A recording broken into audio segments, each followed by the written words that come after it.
एक बार शौनक आदि 88,000 ऋषियों ने सूत जी महाराज से पूछा। ये सब आप लोग सुनते हैं ना, तो वो यही पावन स्थान है। आइए श्री सत्यनारायण भगवान की इस कथा को श्रवण करें। एक समय नैमिषारण्य तीर्थ में शौनक आदि 88,000 ऋषियों ने श्री सूत जी महाराज से पूछा, हे प्रभु, इस कलयुग में वेद विद्या रहित मनुष्यों को प्रभु भक्ति किस प्रकार मिलेगी? क्योंकि ज्ञान किसी के पास होगा नहीं, ऐसा गूढ़ ज्ञान वेद शास्त्रों के द्वारा जो बताया गया ज्ञान है, तो ऐसे उस ज्ञान से रहित मनुष्यों को किस प्रकार से प्रभु भक्ति की प्राप्ति होगी, उनका उद्धार कैसे होगा? इसलिए हे मुनि, कोई ऐसा तप कहिए जिससे थोड़े समय में पुण्य प्राप्त होवे तथा मनवांछित फल भी मिले। यह कथा सुनने की हमारी इच्छा है। सर्वशास्त्र ज्ञाता श्री सूत जी बोले, हे वैष्णवों में पूज्य, आप सबने प्राणियों के हित की बात पूछी है। अब मैं उस श्रेष्ठ व्रत को आप लोगों से कहूँगा जिस व्रत को नारद जी ने लक्ष्मी नारायण जी से पूछा था और लक्ष्मीपति ने मुनि श्रेष्ठ नारद से कहा था। सो ध्यान से सुनो। एक समय योगी राज नारद जी दूसरों के हित की इच्छा से अनेक लोकों में घूमते हुए मृत्यु लोक में आ पहुँचे। यहाँ अनेक योनियों में जन्मे हुए प्राय सभी मनुष्यों को अपने कर्मों द्वारा अनेकों दुखों से पीड़ित देखकर सोचा, किस यत्न के करने से निश्चय ही प्राणियों के दुखों का नाश हो सकेगा। ऐसा मन में सोचकर विष्णु लोक को गए। वहाँ श्वेत वर्ण और 4 भुजाओं वाले देवों के ईश नारायण को देख करके, जिनके हाथ में शंख चक्र गदा और पद्म थे, उन परमात्मा की स्तुति करते हुए कहने लगे, हे भगवान, आप अत्यंत शक्ति से संपन्न हैं, मन वाणी भी आपको पा नहीं सकती। आपका आदि मध्य और अंत नहीं है। निर्गुण स्वरूप सृष्टि के आदिभूत व भक्तों के दुखों को नष्ट करने वाले हो, आपको नमस्कार है। नारद जी से इस प्रकार की स्तुति सुनकर विष्णु भगवान बोले, हे मुनि श्रेष्ठ, आपके मन में क्या है? आपका किस काम के लिए आगमन हुआ है? निसंकोच कहो। तब नारद मुनि बोले, मृत्युलोक में सब मनुष्यों जो अनेक योनियों में पैदा हुए हैं, अपने अपने कर्मों के द्वारा अनेक प्रकार से दुखी हो रहे हैं। क्योंकि हमारे दुखों का कारण कोई और नहीं होता है, हम स्वयं, हमारे कर्म ही हमें सुख या दुख देते हैं। कर ही जे कर्म पाव फल सोई, निगम नीति असि कह सब कोई। ना हमारे माता पिता का दोष है, ना हमारे संगी साथियों का दोष है, ना हमारे कुटुंबियों का दोष है। यदि हमें कोई दुखों की प्राप्ति हो रही है, तो कहीं ना कहीं उन दुखों को प्राप्त करने के निमित्त हम ही हैं, कारण हम ही हैं। तो इसलिए हे नाथ, मुझ पर दया रखते हुए तो बताइए कि उन मनुष्यों के सब दुख थोड़े से ही प्रयत्न से कैसे दूर हो जाते हैं, थोड़े से प्रयत्न से। सतयुग में बहुत बड़ा तप कर सकते हैं, द्वापर त्रेता में भी तप हो सकते हैं, बड़े बड़े यज्ञानुष्ठान हो सकते हैं, लेकिन इस कली काल में ये सब चीजें संभव नहीं है तो हैं, लेकिन वो उतनी सर्व सुलभ नहीं है, सबके लिए सुलभ नहीं। तो लेकिन उद्धार तो सबका चाहिए, तो वही उद्धार कैसे हो? भगवान बोले, हे नारद, मनुष्यों की भलाई के लिए तुमने बहुत अच्छी बात पूछी है। क्योंकि संत किसी के दुख को देख नहीं सकते, वो किसी को दुखी देख करके, पीड़ित देख करके द्रवित हो जाते हैं। यही संत की पहचान है। संत हृदय नवनीत समाना। संत का जो हृदय है वो नवनीत के समान होता है, माखन के समान होता है।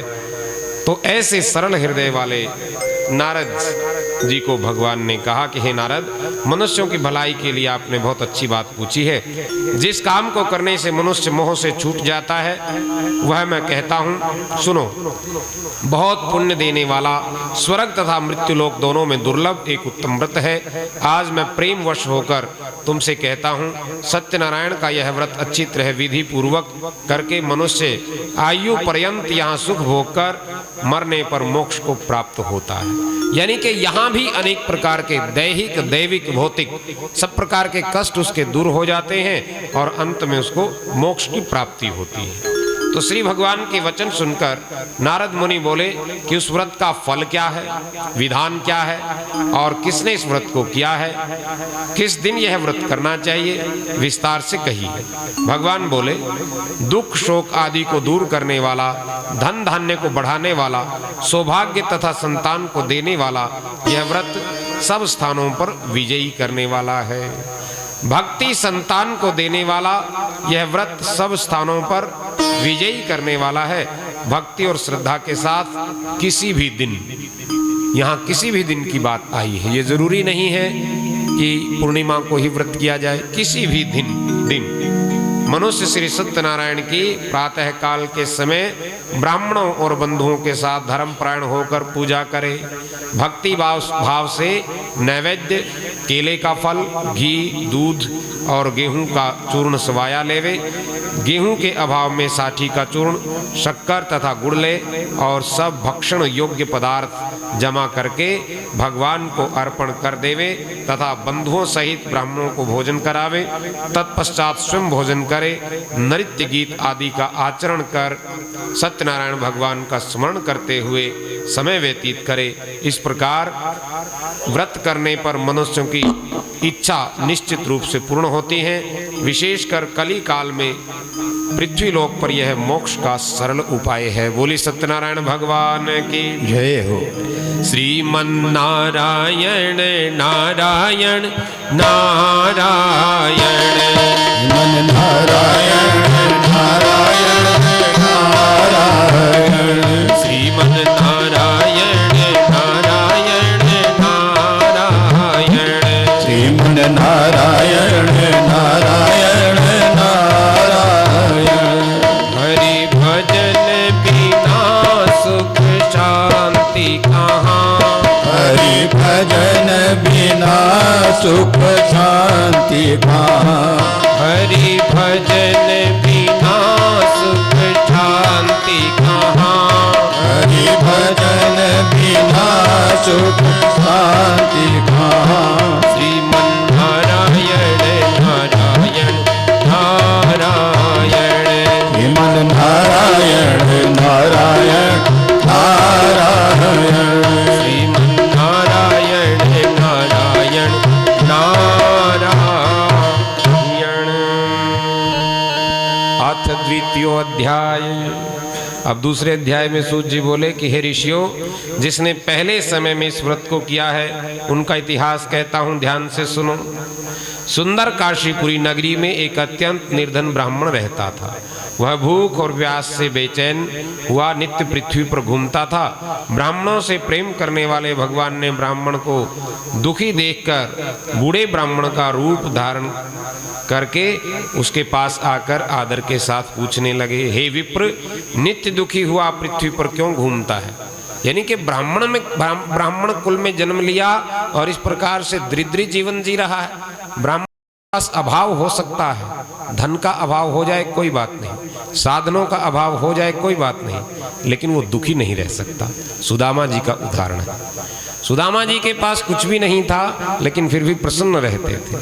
क्यों? क्योंकि उसके पास जो वित्त है, जो धन है, वो किसी के पास भी नहीं होता। जो सच्चा ब्राह्मण है उसके पास भगवान नाम की पूंजी होती है, शास्त्र का ज्ञान उसके पास होता है। तो जो ज्ञानी है वो फिर दुखी कैसे रहेगा? इसलिए हे ब्राह्मण देव, तो दुखी होकर पृथ्वी पर क्यों घूमता है? हे श्रेष्ठ ब्राह्मण, ये सब मुझसे कहो, मैं सुनना चाहता हूँ। ब्राह्मण बोला कि मैं निर्धन हूँ, भिक्षा के लिए पृथ्वी पर घूमता हूँ। हे प्रभु, यदि आप इसका कोई उपाय जानते हो तो कृपा करके मुझे कहो। वृद्ध ब्राह्मण बोला कि सत्यनारायण भगवान मन वांछित फल देने वाले हैं, इसलिए हे ब्राह्मण तू उनका पूजन कर, जिसके करने से मनुष्य सब दुखों से मुक्त हो जाता है। ब्राह्मण को व्रत का सारा विधान बतलाकर बूढ़े ब्राह्मण का रूप धारण करने वाले श्री सत्यनारायण भगवान अंतर्ध्यान हो गए। जिस व्रत को वृद्ध ब्राह्मण ने बताया है मैं उसको अवश्य करूंगा। यह निश्चय करने पर उसे रात में नींद नहीं आई। वह सुबह प्रातःकाल उठ सत्यनारायण के व्रत का निश्चय करके भिक्षा के लिए चल दिया। उसको भिक्षा में बहुत सारा धन मिला, जिससे बंधु बांधवों के साथ उसने सत्यनारायण का व्रत किया। उसके करने से ही वह ब्राह्मण सब दुखों से छूटकर अनेक प्रकार की संपत्तियों से युक्त हुआ। उस समय से वह ब्राह्मण हर समय व्रत करने लगा। इस तरह सत्यपरायण भगवान के व्रत को, सत्यनारायण भगवान के व्रत को जो भी करेगा वह मनुष्य सब दुखों से छूट जाएगा। यानी कि जिसके जीवन में सत्य आचरण है, जिसने ये धारण कर लिया सत्यम परम धीमहि, वो परमात्मा ही सत्य है, वही सत्य स्वरूप है। तो ये आचरण, ये व्रत जिसके जीवन में आता है वो सब प्रकार के दुखों से फिर छूट ही जाता है। तो इस तरह नारद जी से नारायण का कहा हुआ यह व्रत मैंने तुमसे कहा है। हे विप्रो, अब और क्या कहूँ। ऋषि बोले कि हे मुनीश्वर, संसार में इस ब्राह्मण से सुनकर किस किस ने इस व्रत को किया, यह सब हम सुनना चाहते हैं। उसके लिए हमारे मन में श्रद्धा है। सूत जी बोले कि हे मुनियों, जिसने इस व्रत को किया वह सब सुनो। एक समय एक ब्राह्मण धन और ऐश्वर्य के अनुसार बंधु बांधवों के साथ इस व्रत को करने को तैयार हुआ। उसी समय एक लकड़ी बेचने वाला लकड़हारा, बूढ़ा लकड़हारा वहां आ गया। प्यास से दुखी लकड़हारा उनको व्रत करते हुए देखकर ब्राह्मण को नमस्कार करके कहने लगा कि हे ब्राह्मण देव, आप ये क्या कर रहे हैं और इसके करने से क्या फल मिलता है, कृपा करके मुझे कहें। क्योंकि व्यक्ति कुछ शुभ कर्म देख करके उससे प्रेरित होता है, तो इसलिए शुभ कर्म करते रहने चाहिए। तो वो लकड़हारा प्रेरित हुआ। ब्राह्मण ने कहा कि सब मनोकामनाओं को पूर्ण करने वाला यह सत्यनारायण भगवान का व्रत है, इसकी ही कृपा से मेरे यहाँ धन धान्य की वृद्धि हुई है। ब्राह्मण से इस व्रत के बारे में जानकर लकड़हारा बड़ा प्रसन्न हुआ। चरणामृत ले प्रसाद खाने के बाद अपने घर को गया। लकड़हारे ने अपने मन में इस प्रकार संकल्प किया कि आज नगर में लकड़ी बेचने से जो भी धन मिलेगा उसी से श्री सत्यनारायण देव का उत्तम व्रत करूंगा। यह मन में विचार कर वह बूढ़ा आदमी लकड़ियां अपने सिर पर रखकर जिस नगर में धनवान लोग रहते थे ऐसे सुंदर नगर की ओर चल दिया। तो उस रोज वहां पर उसे उन लकड़ियों का दाम पहले से चौगुना मिला। तो ये प्रभु की ही प्रेरणा थी। तब वह बूढ़ा लकड़हारा दाम ले और अति प्रसन्न होकर पक्के केले के फल, शक्कर, घी, दूध, दही, गेहूं का आटा इत्यादि सत्यनारायण भगवान के व्रत की कुल सामग्रियों को लेकर अपने घर गया। फिर उसने अपने बंधुओं को बुलाकर विधि के साथ भगवान का पूजन किया और व्रत किया। उस व्रत के प्रभाव से वह बूढ़ा लकड़हारा धन, पुत्र आदि से युक्त हुआ और संसार के समस्त सुख भोग कर अंत में वैकुंठ को चला गया। बोले सत्यनारायण भगवान की जय हो। तीसरे अध्याय में सूत जी महाराज ने कहा कि हे श्रेष्ठ मुनियों, अब आगे की कथा कहता हूँ, सुनो। पहले समय में उल्कामुख नाम का एक बुद्धिमान राजा हुआ। वह सत्यवक्ता और जितेंद्रिय था। प्रतिदिन देव स्थानों पर जाता तथा गरीबों को धन देकर उनके कष्ट दूर करता। उसकी पत्नी कमल के समान मुख वाली और सती साध्वी थी। भद्रशिला नदी के तट पर उन दोनों ने श्री सत्यनारायण भगवान का व्रत किया। उस समय वहां एक साधु नाम का वैश्य आ गया, व्यापारी आया, यानी कि उसके पास व्यापार के लिए बहुत सारा धन था। वह नाव को किनारे पर ठहराकर राजा के पास आ गया और राजा को व्रत करते हुए देखकर विनय के साथ, विनम्रता के साथ पूछने लगा कि राजन, भक्ति युक्त चित्त से आप ये क्या कर रहे हैं, मेरी जानने की इच्छा है, सो आप यह मुझे बताइए। राजा बोला कि हे साधु, अपने बांधवों के साथ पुत्र आदि की प्राप्ति के लिए यह महाशक्तिवान सत्यनारायण भगवान का व्रत व पूजन किया जा रहा है। राजा के वचन सुनकर साधु आदर के साथ बोला कि हे राजन, मुझसे इसका सब विधान कहो, मैं भी आपके कथनानुसार इस व्रत को करूंगा। मेरी भी कोई संतान नहीं है और इससे निश्चय ही होगी, ऐसा मेरा विश्वास है। राजा से सब विधान सुनकर व्यापार से निवृत्त हो वह आनंद के साथ घर गया। साधु ने अपनी पत्नी से संतान देने वाले व्रत का समाचार सुनाया और कहा कि जब मेरे संतान होगी तब मैं उस व्रत को अवश्य करूंगा। साधु ने ऐसे वचन अपनी स्त्री लीलावती से कहे। एक दिन उसकी पत्नी लीलावती पति के साथ आनंदित हो सांसारिक धर्म में प्रवृत्त होकर सत्यनारायण भगवान की कृपा से गर्भवती हो गई तथा 10वें महीने में उसने एक सुंदर कन्या को जन्म दिया। दिनों दिन वह इस तरह से बढ़ने लगी जैसे शुक्ल पक्ष का चंद्रमा बढ़ता है। कन्या का नाम लीलावती रखा गया। जब लीलावती ने मीठे शब्दों से कलावती रखा गया तब लीलावती ने अपने मीठे शब्दों से अपने पति से कहा कि जो आपने संकल्प किया था भगवान का व्रत करूंगा, अब आप उसे करिए। साधु बोला कि हे प्रिय, इस कन्या के विवाह पर करूंगा। मनुष्य ऐसे ही करता है, जब उसकी कोई मनोकामनाएं पूर्ण हो जाती हैं तो फिर वो भगवत कृपा को भूल जाता है। चलो भाई फिर कर लेंगे, आज नहीं फिर कभी हो जाएगा, उस अवसर पर हो जाएगा कि चलो जब इस बेटी का विवाह होगा तब इस व्रत को करेंगे। इस प्रकार अपनी पत्नी को आश्वासन दे वह नगर को चला गया। कलावती पितृगृह में वृद्धि को प्राप्त हो गई। साधु ने जब नगर में सखियों के साथ अपनी पुत्री को देखा तो तुरंत दूत बुलाकर कहा कि पुत्री के वास्ते कोई सुयोग्य वर देख करके लाओ। साधु की आज्ञा पाकर दूत कंचन नगर पहुंचा और वहां बड़ी खोज कर के एक सुयोग्य वाणिक पुत्र को लेकर के आए। उस सुयोग्य वाणिक पुत्र को देखकर साधु ने अपने बंधु बांधवों सहित प्रसन्न चित्त अपनी पुत्री का विवाह उसके साथ कर दिया, किंतु दुर्भाग्य से विवाह के समय भी उस व्रत को करना भूल गया। तब से भगवान क्रोधित हो गए। जब मनुष्य बार बार टाले किसी शुभ कार्य को तो फिर भगवान क्रोधित हो गए और श्राप दिया कि तुम्हें दारुण दुख प्राप्त होगा, बड़ा भारी दुख प्राप्त हो। अपने कार्य में कुशल साधु बनिया दामाद सहित समुद्र के समीप रतनपुर नामक नगर में गया। वहां दोनों ससुर जमाई चंद्रकेतु राजा के उस नगर में व्यापार करने लगे। एक रोज भगवान सत्यनारायण की माया से प्रेरित कोई चोर राजा का धन चुराकर भागा जा रहा था, किंतु राजा के दूतों को आता देखकर चोर ने घबराकर भागते हुए राजा के धन को वहीं चुपचाप रख दिया जहां वो ससुर जमाई ठहरे हुए थे। तब दूतों ने उस साधु वैश्य के पास राजा के धन को रखा देखा तो वे दोनों को बंदी बनाकर ले गए और प्रसन्नता से दौड़ते हुए राजा के समीप जाकर के बोले कि यह दो चोर पकड़ करके हम लाए हैं, कृपया आज्ञा दें। तब राजा की आज्ञा से उनको कठोर कारावास में डाल दिया और उनका सब धन छीन लिया। सत्यनारायण भगवान के श्राप द्वारा उनकी पत्नी भी घर पर बड़ी दुखी हुई। घर पर जो धन रखा था उसको चोर चुरा करके ले गए। विपत्ति जब जीवन में आती है अकेली नहीं आती, अपने साथ रोग, शोक, पतन और संकट, ये चारों चीजें लेकर के आती है। यानी कि पाप जब जीवन में आता है तो अपने साथ ये चारों चीजें लेकर के आया करता है। शारीरिक व मानसिक पीड़ा तथा भूख प्यास से अति दुखी हो वह अन्न की चिंता में कलावती एक दिन एक ब्राह्मण के घर चली गई। वहां उसने सत्यनारायण भगवान का व्रत होते हुए देखा। फिर कथा सुनी, प्रसाद ग्रहण करके रात को घर में आई। माता ने कलावती से पूछा कि पुत्री, इतनी देर से घर में आई है, तेरे मन में क्या है? यानी कि बेटी का देर तक बाहर रहना कोई अच्छा लक्षण नहीं है, समय से ही वो अपने घर पर आए। तो उसकी माँ ने ये पूछा।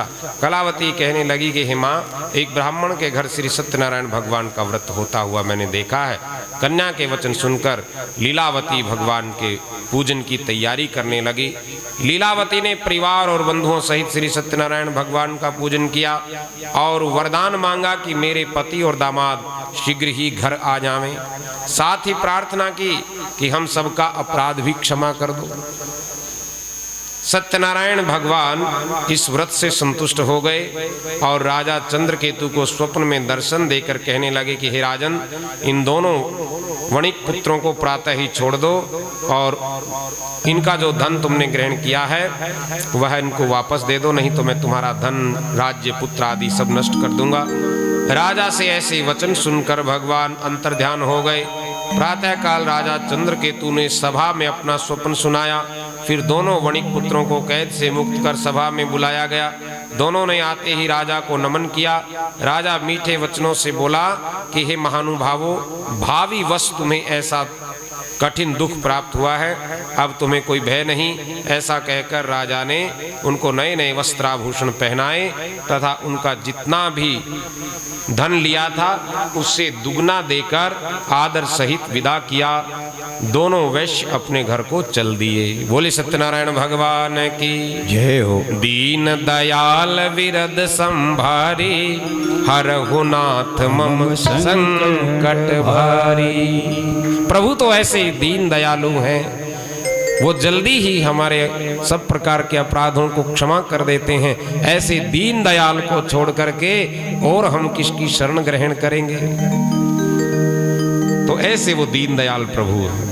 अब चौथे अध्याय में सूत जी महाराज कहने लगे, वैश्य ने मंगलाचार करके यात्रा आरंभ की, यानी कि भगवान गणपति जी का ध्यान किया, मंगलाचरण किया और यात्रा को प्रारंभ किया।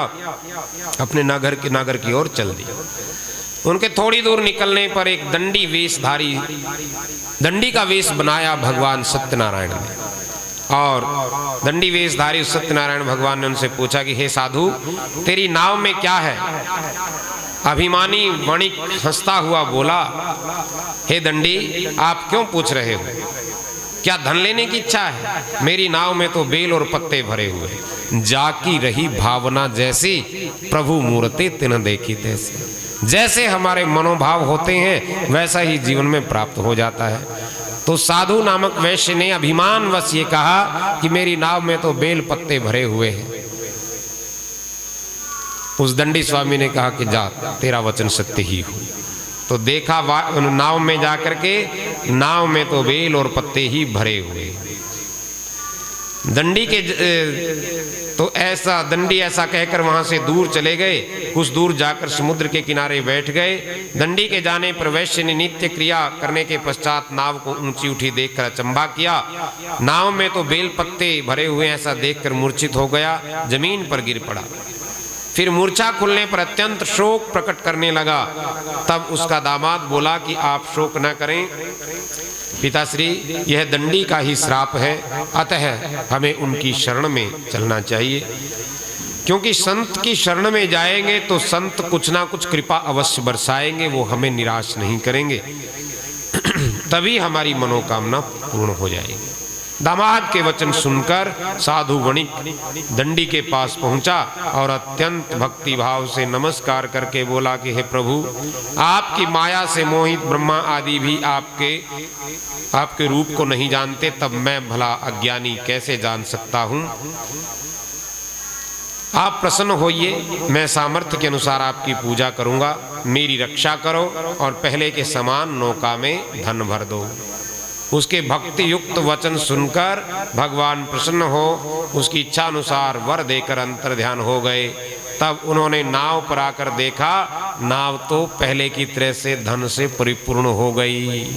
आप सबके घरों में भी धन धान्य की भंडार भरे रहें, ऐसी प्रभु से आज सबने आपने मिलकर की प्रार्थना की। सबके दैहिक दैविक संताप, सब प्रकार के संताप रोग इत्यादि मिट जाएं, ऐसी प्रभु से प्रार्थना है। तो दूत ने साधु के घर जाकर उसकी स्त्री को नमस्कार किया। साधु अपने दामाद सहित इस नगर के समीप आ गए हैं, ऐसा समाचार सुनाया। ऐसा वचन सुनकर साधु की पत्नी ने बड़े हर्ष के साथ सत्यनारायण का पूजन किया और पुत्री से कहा, अपनी पुत्री से कहने लगी कि मैं अपने पति के दर्शन को जाती हूँ, तू कार्य को संपूर्ण करके शीघ्र आ जाना। माता के ऐसे वचन सुनकर कलावती प्रसाद छोड़कर पति के पास गई। यानी कि अति उत्साह भी जीवन में ठीक नहीं रहता है। जिस शुभ कार्य को हम कर रहे हैं उसको पूर्ण ही तो करें, तो उसको अधूरा ही छोड़ करके प्रसाद की अवज्ञा करके प्रसाद छोड़कर वो भी पति के पास चली गई। प्रसाद की अवज्ञा के कारण सत्यदेव रुष्ट हो गए। उसके पति को नाव सहित पानी में डुबो दिया, अदृश्य हो गए। यानी कि कलावती अपने पति को न देखकर रोती हुई जमीन पर गिर गई। इस तरह नौका को डूबा हुआ तथा कन्या को रोता हुआ देखकर दुखी भाव से वो साधु बोला, हे प्रभु, मुझसे या मेरे परिवार के किसी भी सदस्य से कोई भूल हुई है तो उसे आप क्षमा करें। तो उसके दीन वचन सुनकर सत्यदेव प्रसन्न हो गए और आकाशवाणी हुई कि हे साधु, तेरी कन्या मेरे प्रसाद को छोड़ करके आई है, यदि प्रसाद खाकर लौटे तो इसे इसके पति का दर्शन अवश्य होगा। ऐसी आकाशवाणी सुनकर कलावती ने घर पहुंचकर प्रसाद को ग्रहण किया, फिर आकर पति के दर्शन किए। तत्पश्चात साधु ने बंधु बांधवों सहित सत्यदेव का विधि पूर्वक पूजन किया। उस दिन से प्रत्येक पूर्णिमा को सत्यनारायण भगवान का पूजन तथा कथा करने लगा। फिर इस लोक का सुख होकर अंत में वह वैकुंठ लोक का अधिकारी बन गया। बोली सत्यनारायण भगवान की जय हो। तो दुखों के थपेड़े खा करके ही हम लाइन पर आए, ऐसा कोई जरूरी नहीं है। दुख में सुमिरन सब करें, सुख में करे ना कोई। सुख में तो जीवन में अभिमान आ जाता है, अहंकार आ जाता है। दुख में सुमिरन सब करें, सुख में करे ना कोई। जो सुख में सुमिरन करें तो भैया दुख काहे कोई, दुख काहे कोई। जब जीवन में सुख के दिन है तब भगवान को हम न भूलें। अब सूत जी महाराज अंतिम अध्याय में कहते हैं, 5वें अध्याय में, हे ऋषियों, मैं और भी कथा कहता हूं, ध्यान से सुनो। प्रजा पालन में लीन तुंगध्वज नाम का एक राजा हुआ। उसने भी भगवान का प्रसाद त्याग कर बड़ा दुख पाया। एक समय वन में जाकर वन्य पशुओं को मारकर बड़ के नीचे आया। वहां उसने ग्वालों को भक्ति भाव से बांधवों सहित सत्यनारायण जी का पूजन करते हुए देखा। राजा देखकर भी अभिमानवश ना तो वहां गया और ना ही नमन किया। दूसरे की श्रद्धा को भी जो उतना ही महत्व देता है वही तो सच्चा भक्त है, भगवान का सच्चा पुजारी है। भाई हम दूसरे की किसी भी प्रकार की पूजा विधि को देखें, उसकी कोई भी उपासना पद्धति है, उसके प्रति भी हमारे मन में वैसी ही श्रद्धा हो जैसी हमें अपनी उपासना पद्धति को लेकर के होती है। लेकिन उस राजा ने अभिमानवश वहां तिरस्कार किया। जब ग्वालों ने भगवान का प्रसाद उनके सामने रखा तो प्रसाद को त्याग कर अपनी सुंदर नगरी को चला गया। वहीं उसने अपना सब कुछ नष्ट पाया, यानी कि नगरी में गया तो सब कुछ नष्ट पाया। वह जान गया कि यह भगवान ने ही किया है। तब वह विश्वास कर ग्वालों के समीप गया और विधि पूर्वक पूजन कर प्रसाद को ग्रहण किया। तो सत्यदेव की कृपा से जैसा पहले था वैसा सब कुछ फिर से हो गया। बोले सत्यनारायण भगवान की जय हो। फिर दीर्घ काल तक सुख भोग कर मरने पर वैकुंठ को का अधिकारी बन गया। जो मनुष्य इस परम दुर्लभ व्रत को करेगा, भगवान की कृपा से उसे धन धान्य की प्राप्ति होती है तथा सब मनोरथ पूर्ण होकर के अंत में वैकुंठ धाम को जाता है। जिन्होंने पहले इस व्रत को किया, अब उनके दूसरे जन्म की कथा सुनो। वृद्ध शतानंद नाम का जो ब्राह्मण था, वो सुदामा का जन्म लेकर भगवान की भक्ति का दिव्य अधिकारी बन गया और मोक्ष को प्राप्त किया। उल्कामुख नाम का राजा दशरथ होकर वैकुंठ को प्राप्त हुआ। साधु नाम के वैश्य ने मोर ध्वज बनकर सत्य की रक्षा के लिए अपने पुत्र तक को भी आरे से चीर दिया और मोक्ष को प्राप्त किया। महाराज तुंगध्वज ने स्वयंभू होकर भगवान में भक्ति युक्त कर्म करके मोक्ष को प्राप्त किया। इति श्री सत्यनारायण व्रत कथायाम संपूर्ण है। बोली सत्यनारायण भगवान की जय हो।